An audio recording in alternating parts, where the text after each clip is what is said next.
Прямо сейчас в 15-м павильоне у нас начнется презентация проекта «Медиаполигон. Хранители языков». Дискуссия «Что не так в отношениях федеральной прессы и национальной журналистики?».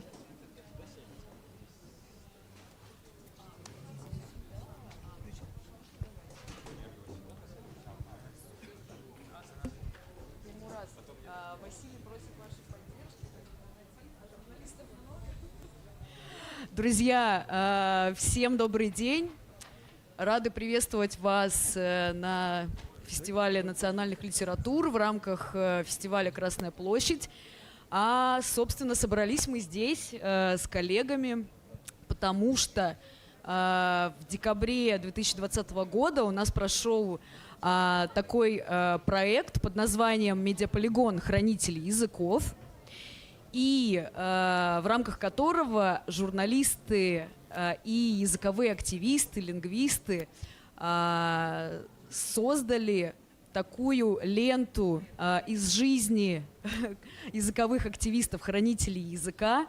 И после этого у нас прошло целых полгода еще дополнительной работы, и наконец-то появилось наше детище, а именно сборник «Хранители языков. Прямая речь», куда вошли лучшие тексты наших участников, где смогли в роли авторов текстов выступить сами хранители языков коренных малых народов страны, так и наши участники-журналисты, которые тоже поработали все вместе.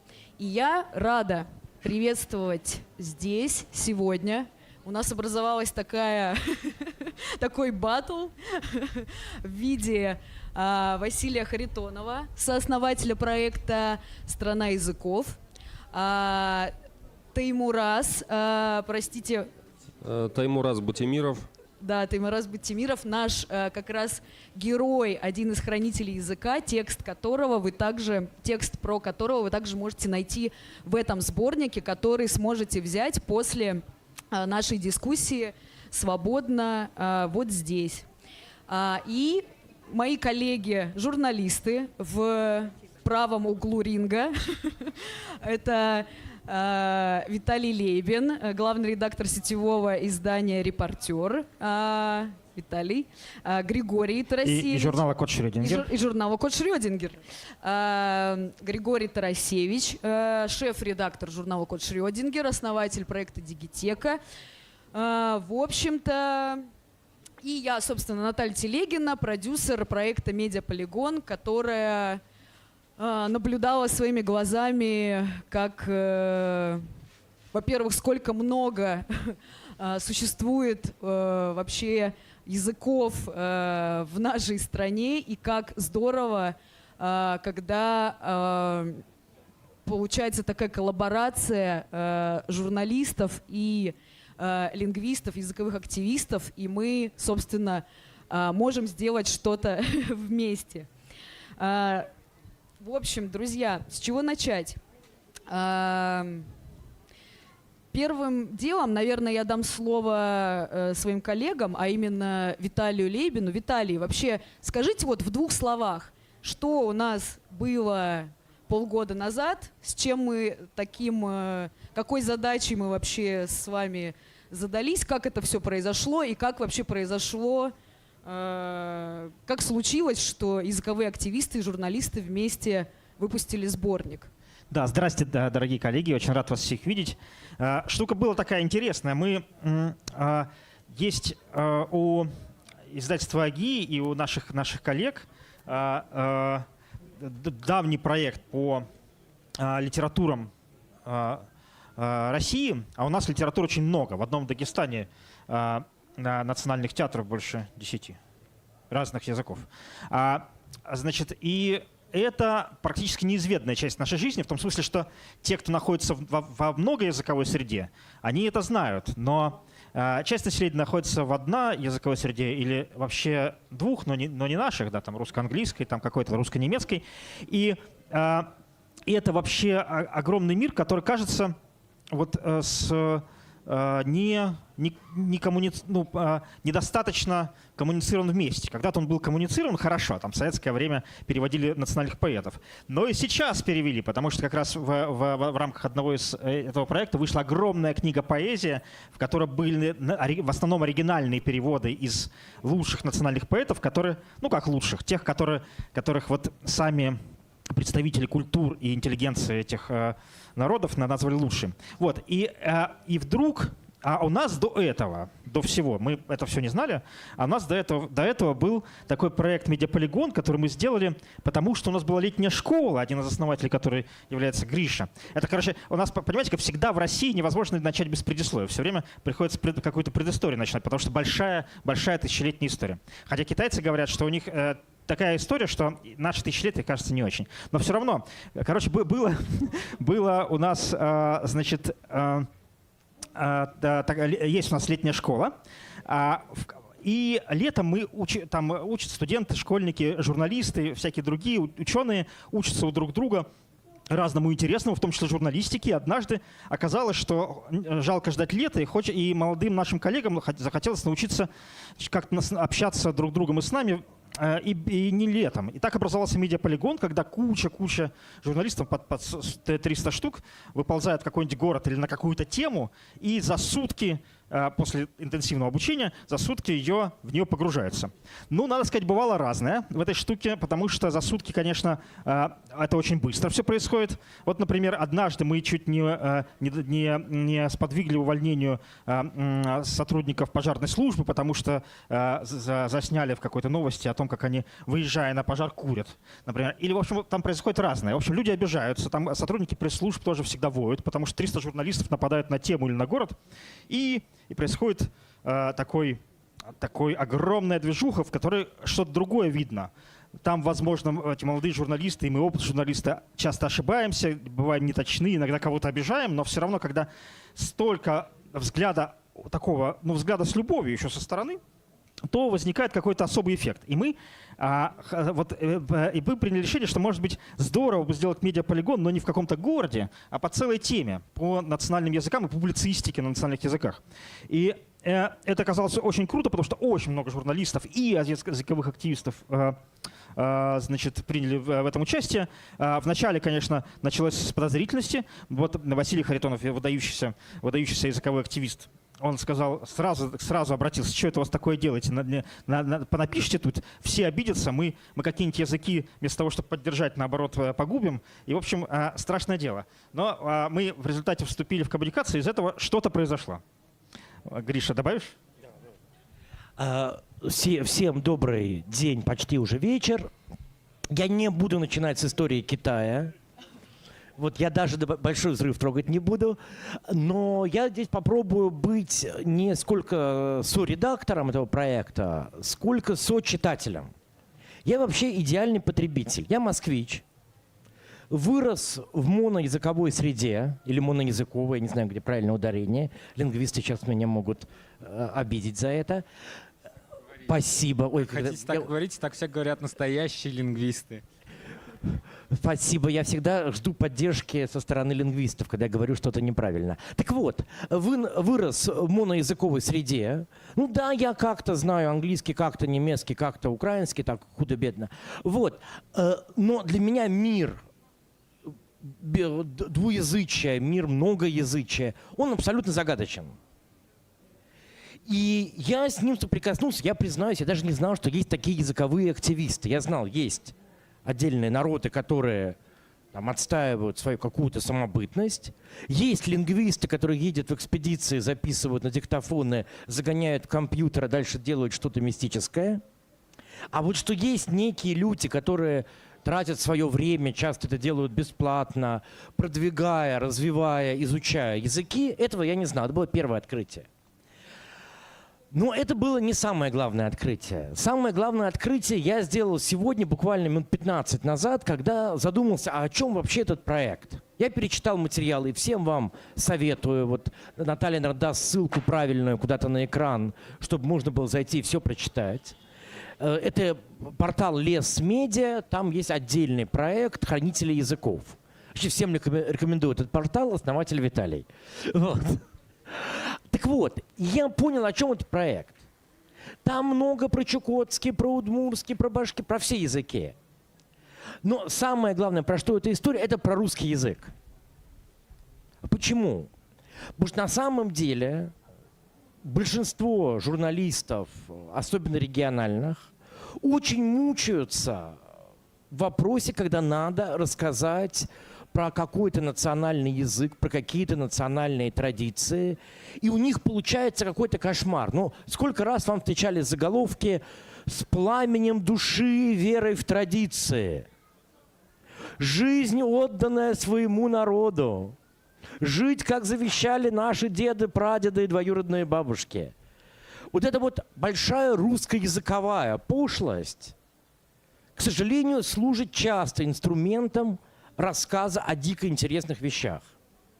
И сегодня я сел перечитывать материалы. Вот мой фаворит, когда голосовали, правда, за кого-то другого голосовал, но сегодня мой фаворит – история чеченца. Да, он про язык. Да, язык сыграл в его жизни большую роль, потому что он из ссылки, ну, как и весь значительная часть чеченского народа, вернулся, не зная чеченского. Тяжело адаптировался среди приехавших раньше и уже выучивших язык или выучивших в семье чеченоговорящих подростков, включая русских чеченоговорящих подростков. То есть уже какая-то коллизия, когда русский, который знает чеченский, и чеченец, который не знает чеченского и говорит только по-русски. Дальше он был то в Париже, то на Ямале, то есть это такой абсолютно европейский человек, переживший обе войны, и тяжело переживший явно, но при этом сохраняющий абсолютно такой наш европейский столичный менталитет и уверенность в своих традициях, в тейпах, в ритуалах, в каких-то... Это дико человеческая история и дико по-человечески рассказана. И мне кажется, главное, что получилось у создателей проекта «Хранители языков», это не только показать национальные языки, но и помочь русскому языку. Спасибо. Спасибо, Григорий. Я перехожу к левой стороне нашего ринга. Василий, наверное, начнем с вас. Расскажите, да, действительно, как вы... В общем, Василий, когда узнал о том, что мы собираемся проводить вот такой медиаполигон, сам вышел на связь, сказал, что, друзья, тут просто так без нашей помощи не разберетесь, и оказался прав. И, собственно, что случилось дальше? Мы собрали участников по всем регионам нашей большой страны, провели неделю мастер-классов, коллеги тоже были спикерами, и, собственно, начали готовиться к тому самому Дню X, когда мы в течение суток публикуем материалы из жизни наших хранителей языков с помощью журналистов, с устами самих носителей языков. И, в общем-то, у меня вопрос, Василий, такой. Вот у нас дискуссия звучит как «что не так» в отношениях федеральной прессы и национальной публицистики, да, и вы с Григорием уже встречались как раз в рамках мероприятия, на такой дискуссии обсуждали и моменты, связанные с излишней экзотизацией, и с тем, что поверхностная очень делается работа. Вот, а что все-таки так получилось в рамках этого проекта? Да, спасибо за предоставленное слово. Начну я с истории чуть-чуть. Отклонюсь, но обязательно вернусь к вашему вопросу, потому что такой уж тренд пошел. Вот, история взаимодействия как раз журналистов, журналистики и вообще языковых активистов. Даже, наверное, начну с языковых активистов. Языковые активисты — это люди, которые радеют за свои языки.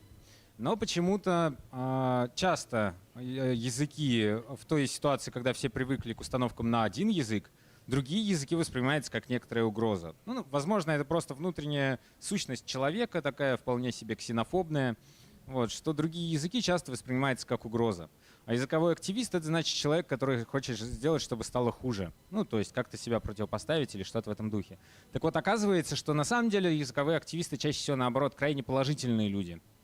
Они обычно не против чего-то, а за что-то.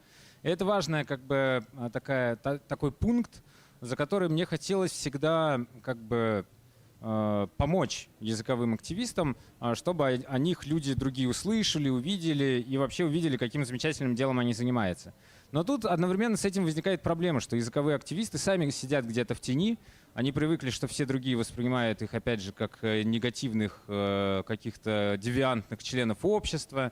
Вот. И получается, что тут назрела прям такая проблема, что языковые активисты не хотят идти к журналистам. Журналисты, когда делают что-то о языках, как правило, за один день делают и не успевают погрузиться в тематику. И после этого возникает еще замечательный, вот здесь Гриша сидит, у которого есть замечательная цитата, появилась благодаря этому всему, что журналистов нельзя подпускать к теме миноритарных языков, особенно к коренных малочисленных народов, на расстояние выстрела. Вот. И, соответственно, я подумал, ну, с одной стороны, вроде бы, может быть, действительно, журналисты сами по себе пускай живут, то есть, типа, я выдернул цитату из контекста? Не, ну, может быть, этот контекст не так важен, но как бы мы с тобой закусились по этому поводу, когда я увидел пост в Инстаграме, где выставили такое колоритное фото одной очень известной томской селькупки, и там как раз было сказано там о сохранении языков, и туда набежало около сотни таких среднестатистических москвичей и петербуржцев, и написали там совершенно ужасные, отвратительные вещи, и уронили ниже плинтуса вообще все селькупское достоинство и языковых активистов тоже. Поэтому гораздо было бы лучше, если бы не было ни того постика, ни досужего интереса к этой теме. Вот.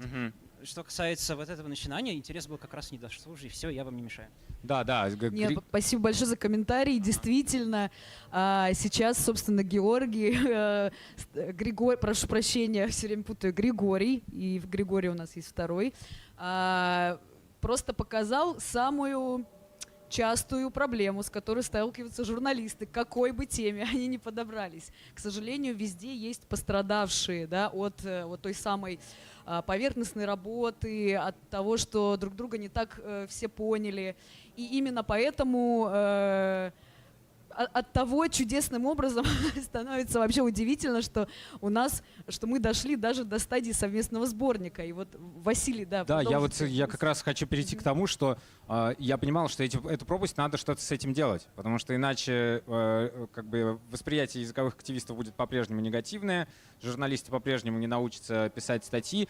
Есть хорошие статьи, в «Русском репортере» были статьи, но обычно вот они мне нравились. А 2 года проходит, моя собственная какая-то этика, она меняется, я через 2 года смотрю и думаю, не, плохая все-таки статья. Вот. И я понял, что надо как-то вместе воспитываться и развиваться в этом отношении. И когда я увидел этот проект, думаю, попробую. Вот. И подтянул несколько других языковых активистов и лингвистов. А дальше оказалось, что появились многие люди, которых я не знал. Они стали попадать в этот проект.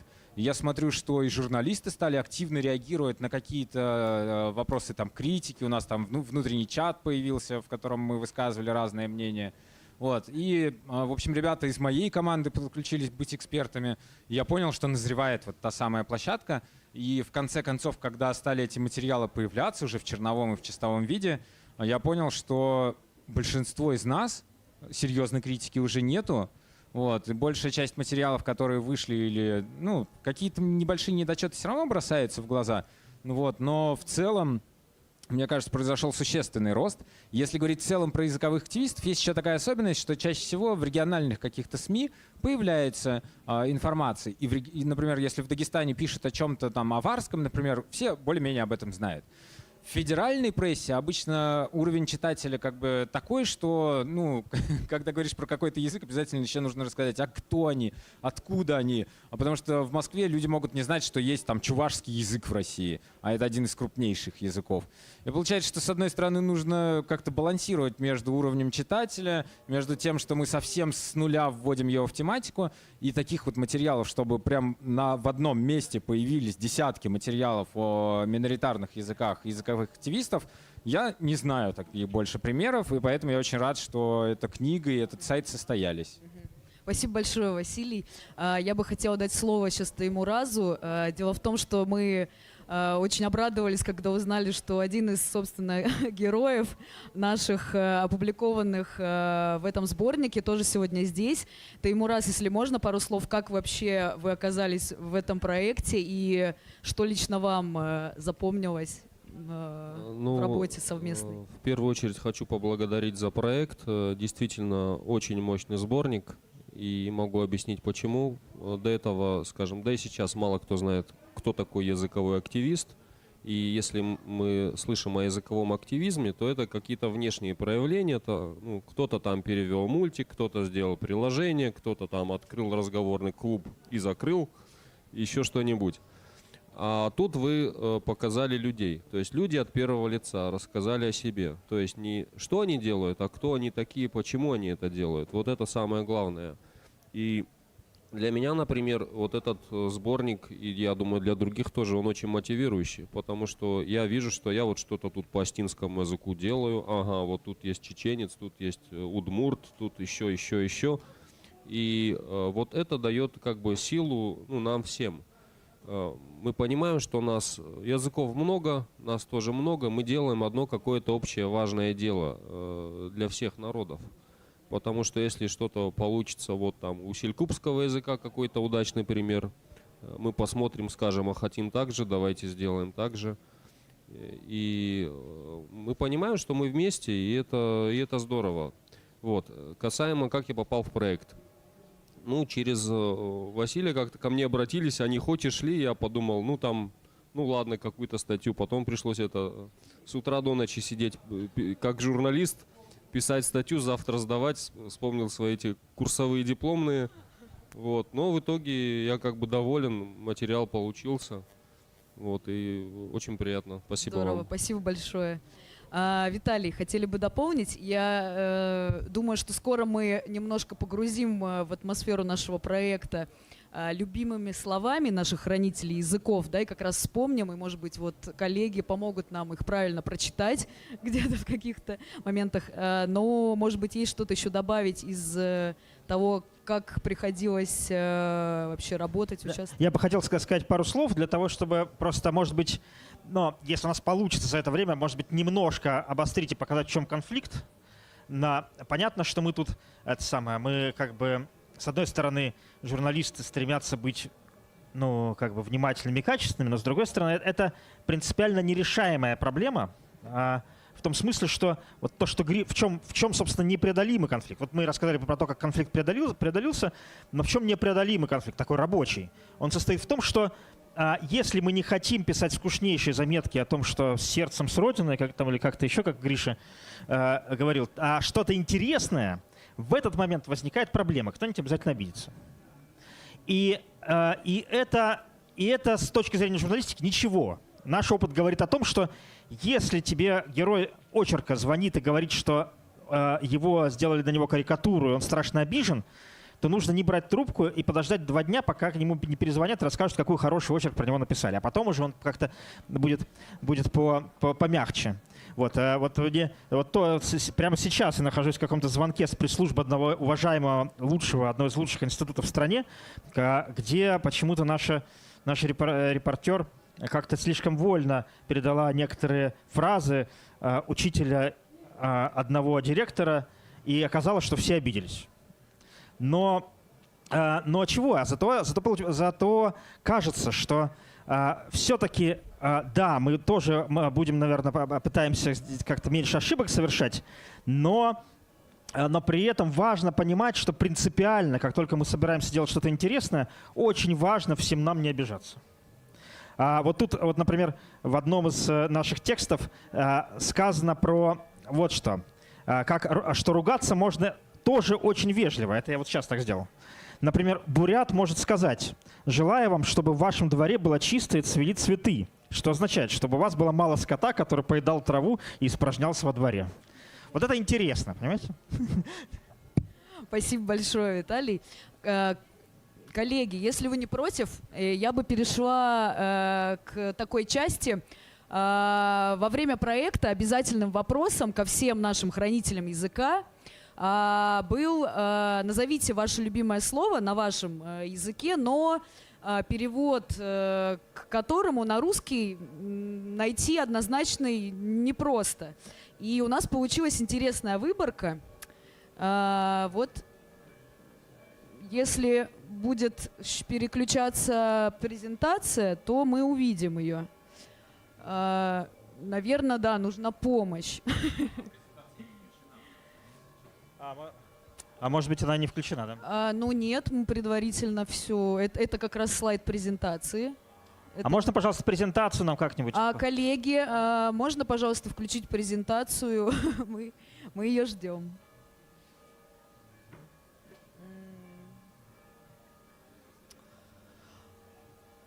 Давайте пока, Гриша, вспомним, пока у нас включаются наши слайды, вспомним наших самых любимых, наши самые любимые слова так. Давайте лучше это сделают коллеги, Ну, давайте, пока у нас включаются слайды, я буквально расскажу. Давайте, Вчера Тимур, познакомился с кабардинцем одним, и мы как-то обсуждали наши языки. Нет, вернее, из Адыгеи был человек, Тимиргоевец. Вот. И по-осетински мне нравится, мы говорим так: «Мажерда массовой», что дословно значит «идет к моему сердцу». Оказывается, что в адыгских языках такая же точно конструкция. Дословно переводится точно так же. «Идет к моему сердцу». И мне кажется, что если бы мы знали языки друг друга, то это было бы нам очень полезно для взаимопонимания.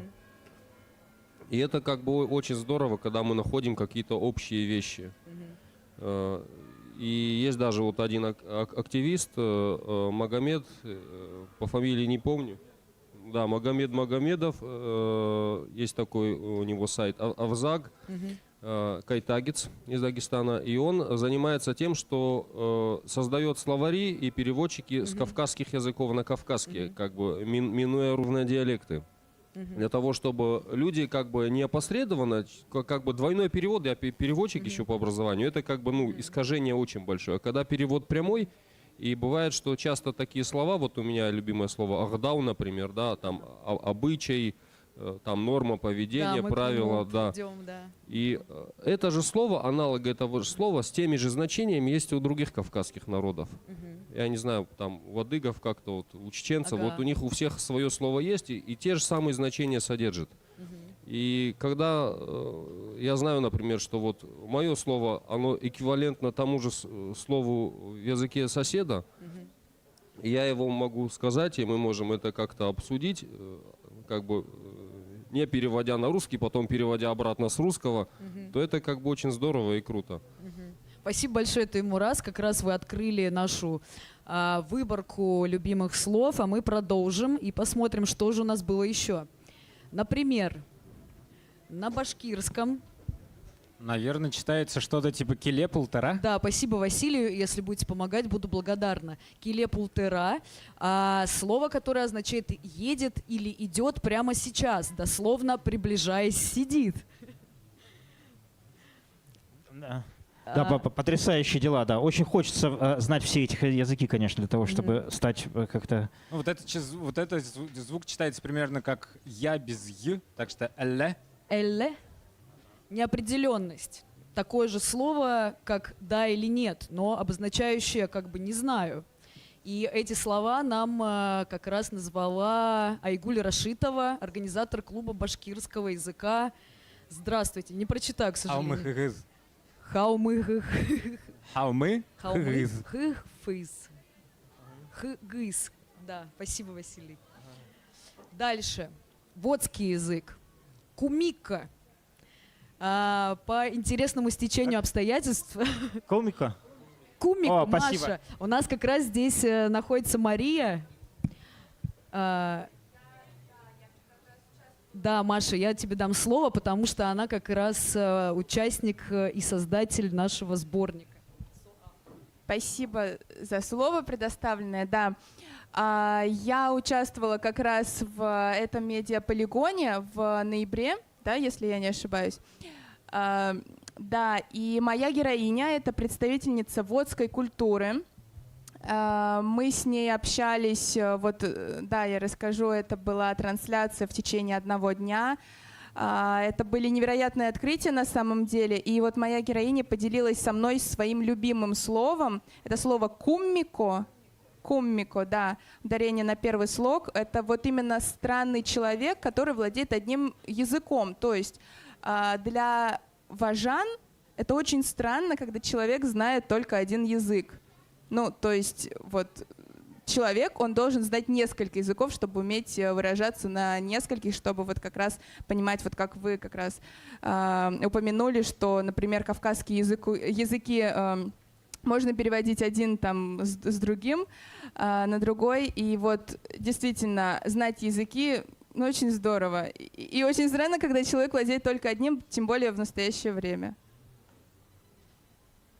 Спасибо большое, Маша. Как здорово, что ты прям смогла рассказать, как все это было и как правильно говорить куммико. Отзыв, да, пожалуйста, давайте. Здравствуйте, я лингвист, сотрудник Института языкознания РАН. И говоря сейчас об этой острой ситуации социолингвистической, я бы сказала, что на самом деле людей, владеющих хвотским языком, у нас крайне мало. И это меньше 5% всего населения, составляющего этногруппу в ВОДе. Соответственно, явно это значение, оно существует в языке, существовало некогда.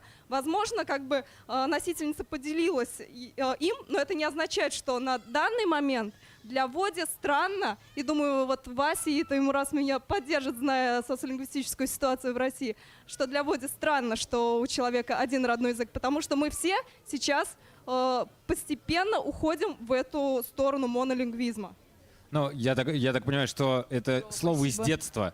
Вот в ее детстве было нормально, что все знают много языков. Сейчас Водь в основном владеет только русским языком, поэтому сейчас это, наоборот, не странно. Грубо говоря, с точки зрения водской культуры получилось так, что все стали странными. Вопрос по водскому. Скажите, пожалуйста, вот меня не слышно, что ли? Что за вопрос? Скажите, вот вы сохраняете языки, Сколько может языков? тогда взять, вот как куммико было написано, некоторые языки вообще перевести с кириллицы на латиницу, а, скажем, вот дагестанский перевести вообще на арабский, как было до революции. Но в некоторых бывших советских республиках именно так и поступили. Такой маленький шаг. Я отвечу, как человек, уже около года занимающийся шрифтами. Переводи, не переводи с кириллицу на кириллицу, арабицу на арабицу. Нам звучание языка надо сохранять, а его написание. Если будет написано хоть как, а никто это читать не сможет, какая разница? Спасибо большое. Это ответ. Действительно, графика может быть какая угодно. Грузины, владеющие грузинским, прекрасно поймут друг друга и на мхидрули, и на кириллице, и на латинице. Поэтому это просто технический инвентарь.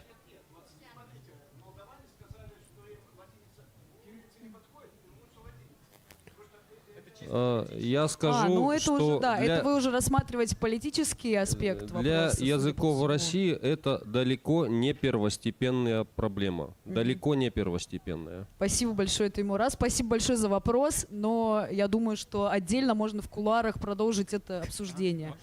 Так, да. Карине, да. У нас разгар. Да-да, очень важное замечание как раз касательно этого вопроса. Я работаю также над разработками концепции языковой политики в коллективе своих коллег. И у нас существует в Российской Федерации закон, не могу сейчас процитировать номер, название, но если со мной связаться, я это сделаю, который запрещает использование для языков России любую письменность помимо кириллицы. По-моему, это решение Конституционного суда 2002 года. Да-да-да, но... Спасибо огромное, друзья. У нас немножко мы перетекаем в другую плоскость. Ну давайте, да, и быстро. Вот если я, допустим, татарка, я почему не могу писать по-татарски? Почему обязательно кириллица? Если мне нравится, допустим, итальянский язык. Нет, я имею в виду, потому что если мне нравится итальянский язык, я могу микьяму там...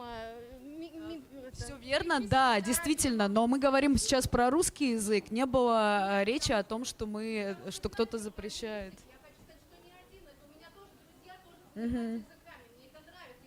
Да, да.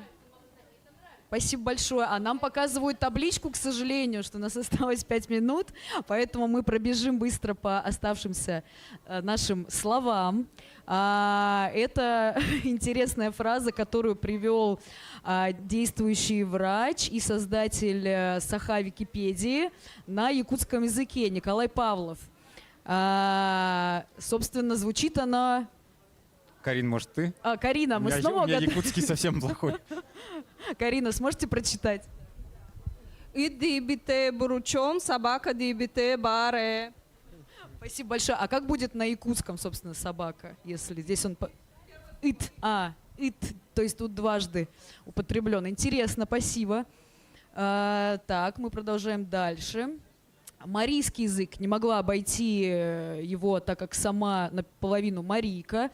Вот это интересное слово, знаете, не употребляется, но зато в нем 29 букв. Да? Да, оно литературно, оно есть, но Но на этой серии таких длинных слов, которые там на вывеске где-то висят, по-русски мы тоже там слово Да, витиеватый но, часто не знаем. наверное, мы действительно искали в том числе какие-то изысканные вот такие слова, которые, оказывается, есть аж целых 29 букв в одном слове. Классно. Вот уже нас уже здесь 2 Марийки, да. Это у нас было слово от Надежды Имаевой, создательницы паблика марийской поэзии. Мы двигаемся дальше.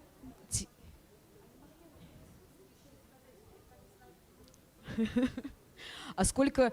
Вопрос из зала. Василий, сколько вы знаете языков? Вот конкретно вы. Ну, я русский хорошо только знаю, и нанайский, мансийский, ну, на каком-то начально-среднем уровне. То есть могу поддерживать простые То есть, беседы. можно сказать, 3 языка. Ну, да, из языков России, да. Виталий, а вы? Ой, а остальные мне сейчас не интересны. Когда начинаешь погружаться в языки России, все остальное воспринимается как совершенно попса, совершенно одинаковое. И языки европейские, когда кто-то говорит, знаю английский, немецкий, французский, для меня, зная, какое богатство и насколько сильно различаются языки, например, в России, европейские языки после этого воспринимаются ну, как что-то совершенно плоское, такое обыденное. Ну, английский на каком-то там среднем уровне, чуть-чуть грузинский, чуть-чуть Ну, в общем, я китайский. думаю, в среднем тут количество будет у всех примерно одинаковое. И в этом смысле, мне кажется, вообще, если мы вот сейчас всех спросим, в том числе носителей своих языков, вот Таймурас Осетинский, Андрей Иванович Бельды, Нанайский, Даниил, привет, Эрзянский, Гриша Южно-Селькупский. То есть мы здесь собрались, мы там, наверное, пару десятков наберем. Еще кто-то... Татарский, да. Татарский язык. Еще какие у нас есть языки? Марийский. Марийский, здорово.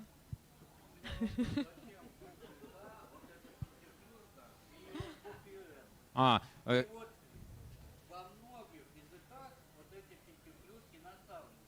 Ну, они означают другие звуки.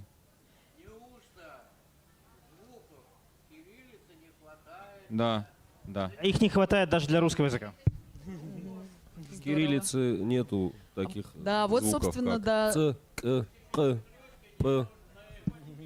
Спасибо большое. А вот слово Таймураза как раз, про которое уже вы класс. упомянули. Да, этика соответствующая. Вот, слово «рдау», я думаю, если любого осетина спросить, то подавляющее большинство ответит точно так же.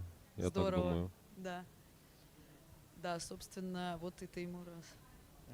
Так, это любимый, Гриша, твой Богдан Анфиногенов, Пыр-Пачгес, собственно, создатель проекта Даур ТВ, первого молодежного интернет-телеканала на удмуртском языке.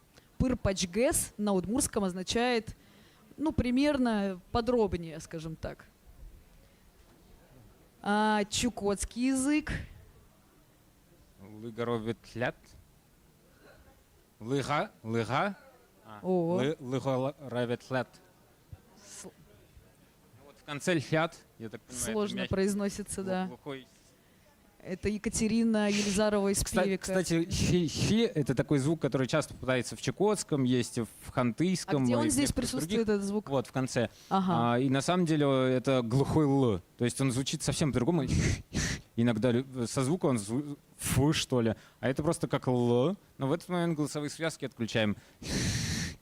Все. Ага, интересно. У нас никогда не получится В воспроизвести. ханкыйском и иногда в мансийском попадается еще глухой м. Это то есть мы выпускаем воздух только через нос. Все, Как бы больше ничего не происходит в этот звук-выдох. момент. Да, это у нас певек. А еще из чукотского есть... вот так выглядит слово «радуга» на чукотском. Угообразная полоса на небесном своде. Ну тут я даже не рискну читать. Я тоже. Идем дальше. Это у нас Валерия Швец-Шуст, директор Краеведческого музея, слово привела. Снова у нас якутский. Представляете, есть слово на якутском, которое означает «лучше бы не использовали большие вилы». Но это получается, есть люди, у которых в традиции, например, смотрят, Ага. есть люди, которые смотрят на рекордсмен по длине. И чувствуете несколько разных тенденций по тому, что же сказать про слово. Или какой-то глубокий концепт, вот как Таймураз говорил про любовь. В нанайском языке мне тоже очень нравится, что слово «любить», оно просто связано со словом «хорошо». И немножко там есть такой суффикс, который в том числе может значить «считать что». Получается, если я что-то люблю, например, я люблю какого-то человека, это можно в каком-то смысле просто сказать, я считаю, что это хорошо, что этот человек есть. И когда задумаешься, когда в глубину тебя упадет это слово, то оказывается, что древние греки со своими там 4 видами концептов любви и все остальное, они просто не знали нанайский, потому что нанайский открывает глаза на мир, он позволяет по-настоящему понять, что такое любовь. И то есть и христианство, и вот древняя Греция, и все остальное, они немножечко не доехали до Дальнего Востока, чтобы открыть, что же такое любовь. Очень красиво, спасибо, Василий. Я думаю, что мы быстро пробежимся по оставшимся словам и заканчиваем. Да, у нас здесь очень красивые есть фразы на удмурском, на карельском. О, кстати, неожиданно кириллицей записан карельский, обычно он пишется латиницей, вот, ну, видимо, Да, кто-то да, экспериментирует. действительно так, и про это целый есть рассказ, то есть это фразы, слово из рассказа, тоже можно прочитать в нашем сборнике. Вот Сихиртя от Ирины Коткиной из Нарьян-Мара, Елусь-Полусь, тот самый мертвый мирянский язык. Да, это очень интересные ребята, потому Да. что языка меря сейчас не существует Да. уже несколько сотен лет, и они как бы пытаются по косвенным данным его восстановить, Восстанавливать, да. что-то придумать, и это такая очень интересная, любительский, но очень глубокий подход к попыткам реконструкции языка. Ну вот мы надеемся, что значительную часть языков России не придется восстанавливать, чтобы они продолжали существовать в разных поколениях. Ненецкий язык. Есть это название фильма мужа Анастасии Лапсуй, которая сейчас живет в Финляндии. Ну и, собственно, последняя такая фраза, карачаево-балкарский язык, подходящая под нашу атмосферу. «Я лето люблю». Мен джайны сюеме, но опять же читаю, как умею. Ну что ж, друзья, наверное, поблагодарим всех участников и вас за острые вопросы. Если остались вопросы, можно обсудить с нашими спикерами в перерыве. А сборник хранителей языков «Прямая речь» можно сейчас взять бесплатно вот здесь. Если закончится, подойдите к нам, мы вам дадим еще. Ну и благодарим коллег, благодарим, собственно, Фестиваль национальных литератур, издательство АГИ. И вам спасибо. Спасибо. Спасибо большое всем, да. Мгм.